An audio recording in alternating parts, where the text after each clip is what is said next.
Hi guys! Magandang hapon sa lahat sa mga nakatune in sa aking video for today. Pupunta tayo sa Costco. Mamamalengke tayo guys.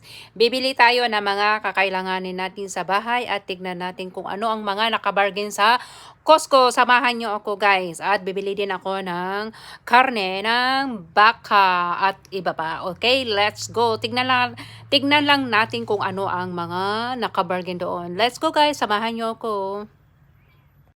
Dito na tayo sa labas guys. Malapit na tayo sa Costco. Tignan nyo yung mga dahon ng puno. Humahabol pa rin ako. Mahilig ako kuha-kuha ng video pag ganito na maganda pa. Maganda pa yung dahon guys. So, dito po guys sa Costco, mayroon tayong parkingan. Wala pong bayad dito. Yung mga customer ay open na mag-parking dito guys. Wala pong bayad. Po, ito yon. Yan, nakikita nyo yan. Doon din ang harap ng, yung alang entrance ng Costco. Nakikipagmarites pa tayo sa, istorbo tuloy yung mga, ng sasakyan. Alam nyo guys dito, hindi pwedeng marites. Kasi yung mga tao ay busy. O, diba? Kasi minsan, mga ibang lahi dito, kung saan-saan sila nagkikismis, hindi nilulugar minsan. Parang sa kanila yung sa lugar nila. Alam nyo guys, we need to respect people din. Ganon. So, yun ang pinakita ko sa Costco. So, tatawid tayo guys. Kailangan natin kukuha ng postcard. Yung paglagyan ng mga grocery guys. Yung mga bibilhin natin. So, let's go guys. So, tawid na tayo. I-check ko muna yung ID ko kung dala ko of course. Kasi importante yung ID. Hindi ka papasok dyan pag wala kang ID. At dapat hindi expired.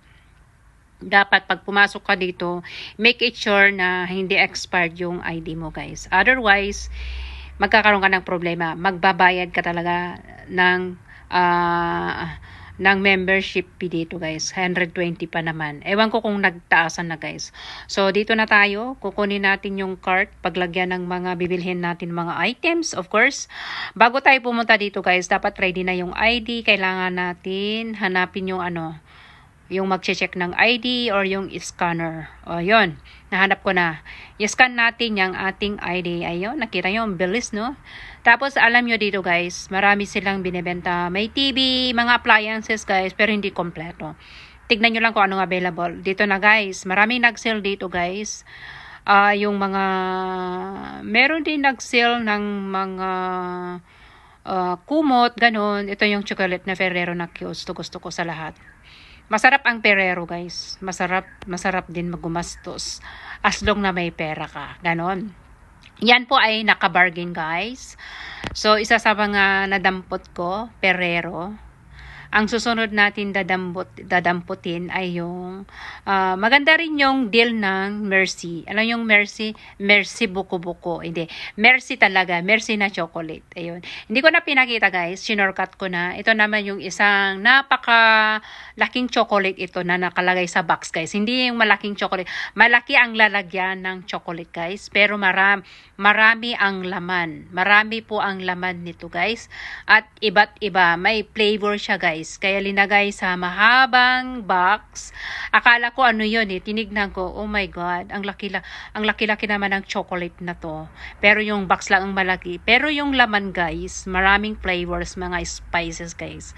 So, titignan natin dito sa likod. Nakikita nyo yan. Kayo na po magbasa guys. Kasi yung mata ko wala akong glasses. Kailangan ko magkano ng glasses yan. O basahin nyo, ang dami. Pero depende sa inyo kung anong gusto nyo. Pero hindi ko binili ito guys ha.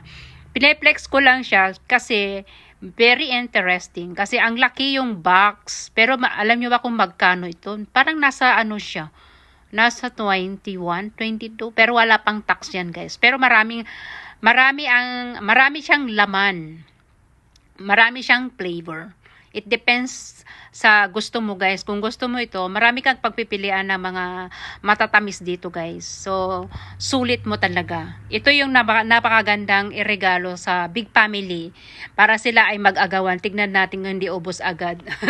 O, diba? Charot lang. O, maraming flavor to guys. Gusto ko rin siya. Pero, alam nyo ba, hindi ko siya kinuha kasi ang laki. Sobrang laki. O, pakita ko. Ayan o, ayan na. Bahala na kayo. Parang ng kating kamay. Mahaba siya guys. Pero marami siyang laman. Mahaba lang yung carton, yung box. Ito yung isa. Ito naman, ready na ibigay sa pinakamamahal nyo guys. Kung mahilig ka sa chocolate, bigyan nyo ang mga kaibigan nyo guys. Ganyan po, ready na. Hindi ka na bibili ng paper bag na pang-gift. Hindi mo na siya ibabalot guys. Ready to go. Kumbaga, ready to give to your love. Oh, Diyos ko, English naman yan. So, ito pa yung isa. Ito yung kulay blue. Kulay red o red. Ito naman, tatlo itong laman. Maliliit ito naman. Pag meron kang gustong bigyan na friends mo, kung mahilig dyan, ganyan. Tatlo to. Hiwa-hiwalayin mo, pwede na. Makasave ka pa guys. Oo. Kung marunong kang ng budget para sa pangregalo guys, dapat yung nakasale, yung kaya sa bulsa mo guys. Wag na kayong bibili pag mahal guys. Hintayin nyo na mag-sale kagaya ko. Mahilig ako maghintay sa mga nakabargain. Masarap tong Godiva guys. Masarap siya. Hindi yata nakasale ito. Masarap ang Godiva chocolate guys. Very juicy at very siya.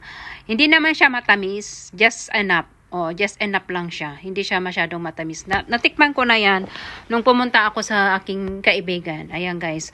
Nga pala guys, bago ko mag-end ang aking live, okay, ang aking video, please like and share naman kung gusto nyo nung mag-comment yan sa baba.